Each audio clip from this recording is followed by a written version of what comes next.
సాగరమథనం, అమృత సాధనం.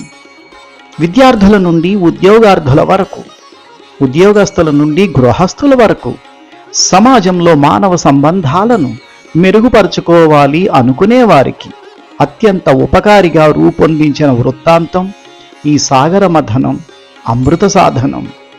ఈ వృత్తాంతం తప్పకుండా మీ మనస్సులను రంజింపచేసి మీ వ్యక్తిత్వ వికాసానికి ఎంతగానో ఉపయోగపడుతుంది అని భావిస్తున్నాం. దితి సంతానమైన దేవతలు, అదితి సంతానమైన రాక్షసులు వరుసకు అన్నదమ్ములు. వీరికి ఎప్పుడూ యుద్ధాలు జరుగుతూ ఉండేవి. రాక్షసులకు అమితమైన బలం ఉండి మొరటి స్వభావం కలవారు. అందువల్ల రాక్షసులే ఎక్కువగా విజయాలు సాధిస్తూ దేవతలు ఎక్కువ మంది చనిపోతూ ఉండేవారు. దేవతలు ప్రాణాలను అరచేతిలో పెట్టుకొని రాక్షసులను లొంగదీసుకునే ఉపాయం తెలియక తల్లడిల్లిపోయేవారు. ఒకసారి దేవేంద్రుడు ఇతర ముఖ్య దేవతలతో కలిసి బ్రహ్మదేవుని సందర్శించి తమ బాధలను ఆయనకు విన్నవించారు. బ్రహ్మదేవుడు వారి మాటలను ఆలకించి ఈ సమస్యకు విష్ణుమూర్తి మాత్రమే పరిష్కారాన్ని చూపగలడు, మనమందరం ఆయన్ని కలిసి కాపాడమని వేడుకొందామని చెప్పి దేవతలందరినీ తీసుకొని విష్ణుమూర్తిని సందర్శించాడు. దేవతల ప్రార్థనను ఆలకించిన విష్ణుమూర్తి ఈ విధంగా అన్నాడు: దేవతలారా, ఈ సమస్యకు పరిష్కారాన్ని, అమృతాన్ని సాధించడమే. పాలసముద్రంలో పలు విధాలైన తృణాలను, మొక్కలను, తీగలను, ఔషధాలను విరివిగా తెప్పించి వేయండి. మందర పర్వతాన్ని కవ్వంగాను, సర్పరాజైన వాసుకిని కవ్వపు త్రాడుగాను చేసుకొని బాగా చిలికి అమృతాన్ని సాధించాలి. ఇందుకోసం మీ దేవతల బలం ఒక్కటే సరిపోదు, రాక్షసుల సహాయ సహకారాలు తీసుకోవాలి అని పరిష్కారాన్ని సూచించాడు. దేవతలందరూ రాక్షసుల రాజైన బలిచక్రవర్తిని కలిసి రాక్షసుల పట్ల స్నేహాన్ని, సహకారాన్ని అర్థించారు. దేవతల సమూహానికి ఇంద్రుడు, రాక్షసుల సమూహానికి బలిచక్రవర్తి నాయకులై ఐకమత్యంతో మందర పర్వతాన్ని కలిసి కవ్వంగా ఉండేందుకు ఒప్పించారు. దేవతా శిల్పి అయిన త్వష్ట సహాయంతో మందర పర్వతాన్ని తవ్వి చదును చేసి తాళతో బిగించి సముద్రం వైపు తీసుకువెళ్ళసాగారు. మందర పర్వతాన్ని మోయడానికి దేవదానవుల శక్తి చాలలేదు. అది ఒక ప్రక్కకు ఒరిగింది. దాని క్రిందపడి ఎంతో మంది దేవదానవులు ప్రాణాలు కోల్పోయారు. విష్ణుమూర్తి ఈ ఆపదను గమనించి గరుత్మంతునితో ఆ పర్వతాన్ని సముద్రం వద్దకు తీసుకెళ్లమని ఆజ్ఞాపించాడు. గరుత్మంతుడు సకల దేవదానవులను, విష్ణుమూర్తిని సముద్రం గట్టుపై దించాడు.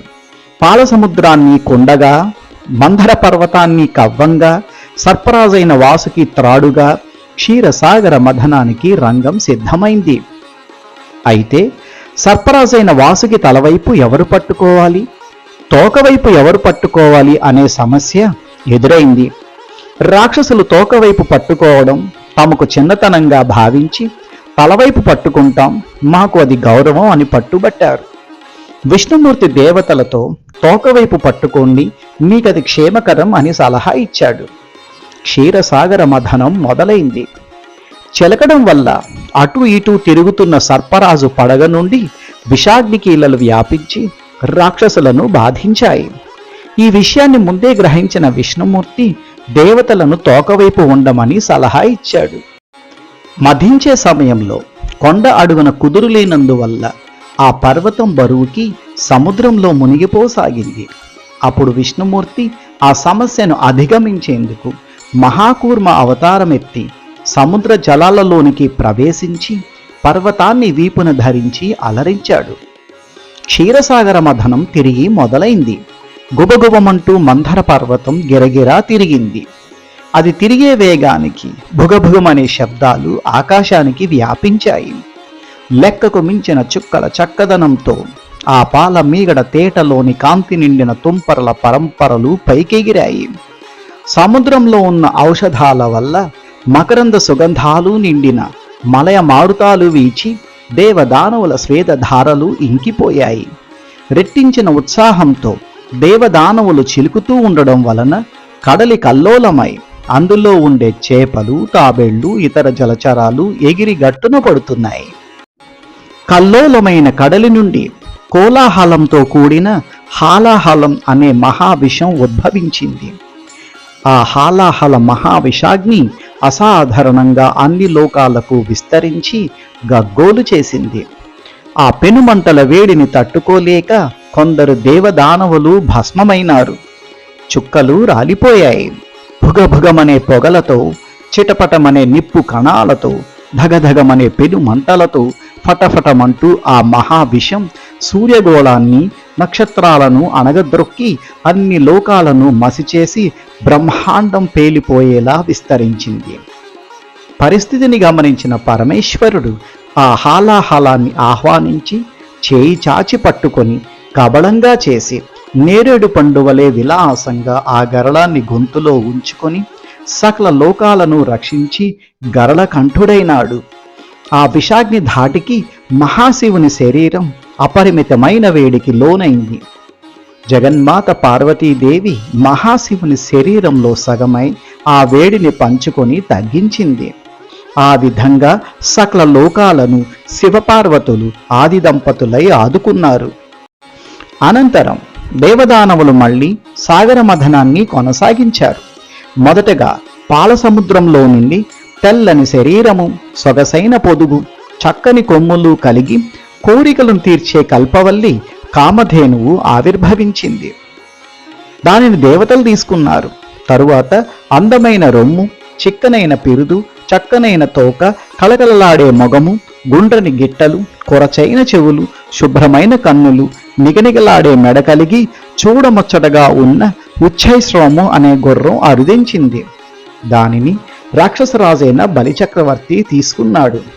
అనంతరం 4 దంతాలు కలిగి కొండ శిఖరాలను సైతం కూల్చివేయగలిగి వెండి కొండవలే మనోహరంగా ఉండే ఐరావతం అనే ఏనుగు, అన్ని ఋతువులలోనూ విరబూసి రాలిపోని పరిమళ భరిత పూలతో ప్రకాశించే కల్పవృక్షం, అందాలకే నిర్వచనం అనిపించే అప్సరసలు ఆవిర్భవించగా అన్నింటినీ దేవతలు గైకొన్నారు. అటు తర్వాత చంద్రుడు ఉద్భవించాడు. హాలాహల వేడిమిని భరిస్తున్న మహాశివుని తాపాన్ని తగ్గించేందుకు చంద్రుడు శివుని తలపై నిలిచాడు. చంద్రశేఖరుడైన మహాశివుడు వెన్నెల వెలుగుతో విరాజిల్లాడు. ఆ తరువాత తరుణి అనే అందగత్తె పుట్టింది. ఆమెను రాక్షసులు తీసుకున్నారు. అనంతరం క్షీరసాగరం నుండి అందచందాలకు, ఐశ్వర్యాలకు పెన్నిధి అయిన లక్ష్మీదేవి ఆవిర్భవించింది. ఆమెకు తగిన వరుణ్ణి ఆమెనే ఎన్నుకోమనగా ఆమె సకల దేవతలకు మార్గదర్శి అయిన విష్ణువుని వరించింది. అల్లుడైన మహావిష్ణువుకి కడలిరాజు తనలోని కౌస్తభము అనే అమూల్య రత్నాన్ని కానుకగా ఇవ్వగా విష్ణువు దానిని తన వక్షాన ధరించాడు. శ్రీవత్సము, కౌస్తభము, వైజయంతి మాలిక, ముత్యాల హారము మొదలైన వాటిని ధరించి మూర్తిభవించిన విష్ణుమూర్తి వక్షస్థల సామ్రాజ్యంపై లక్ష్మీదేవి ప్రకాశించింది. అటు తరువాత క్షీరసాగరాన్ని మధించగా అమృత కలశాన్ని చేతబూని వైద్య విద్యలో ఆరితేరిన ధన్వంతరి అనే దివ్య పురుషుడు ఆవిర్భవించాడు. ధన్వంతరి చేతిలో ఉన్న అమృత భాండాన్ని రాక్షసులు బలవంతంగా లాక్కొన్నారు. భంగపడిన దేవతలు విష్ణుమూర్తిని ప్రార్థించగా విష్ణువు మోహిని రూపాన్ని ధరించి తన ఆటపాటలతో, శృంగార చేష్టలతో రాక్షసులను మురిపించి మరిపించి ఆ అమృత భాండాన్ని తన చేతులతో తీసుకొని అందరికీ పంచుతానని చెప్పి ముందుగా దేవతలకు పంచసాగింది. ఈ మోసాన్ని ముందుగా కనిపెట్టిన రాహువు అనే రాక్షసుడు దేవతల వేషంలో అమృతాన్ని సేవించాడు. ఈ విషయాన్ని కనిపెట్టిన సూర్యచంద్రులు మోహినికి తెలుపగా చక్రాయుధంతో రాహు తలను ఖండించాడు విష్ణుమూర్తి. అమృతంతో కూడినందువల్ల ఆ తల నిర్జీవం కాలేదు, కానీ మొండెం నేలపై కూలిపోయింది. బ్రహ్మదేవుడు రాహువు శిరస్సును ఆకాశంలో ఒక గ్రహంలా నిలిపి గౌరవించాడు. అమృతాన్ని దేవతలందరికీ పంచిన తరువాత మోహిని మాయమై విష్ణుమూర్తిగా ప్రత్యక్షమయ్యాడు. రాక్షసులు జరిగిన మోసాన్ని గ్రహించి కోపోద్రిక్తులై దేవతలపైకి దండెత్తారు. అమృతాన్ని సేవించి బలాన్ని సాధించిన దేవతలు రాక్షసులను ఓడించి విజయం సాధించారు.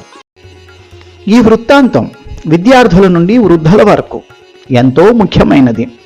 దీని ద్వారా ఇప్పుడు చెప్పబోయే విశేషాలు వ్యక్తమవుతున్నాయి. తమ సమస్యలను తామే గుర్తించాలి. దేవతలు తాము రాక్షసుల కంటే బలహీనులమనే సమస్యను గుర్తించారు. తమ సమస్యకు పరిష్కారాన్ని కనుగొనాలి.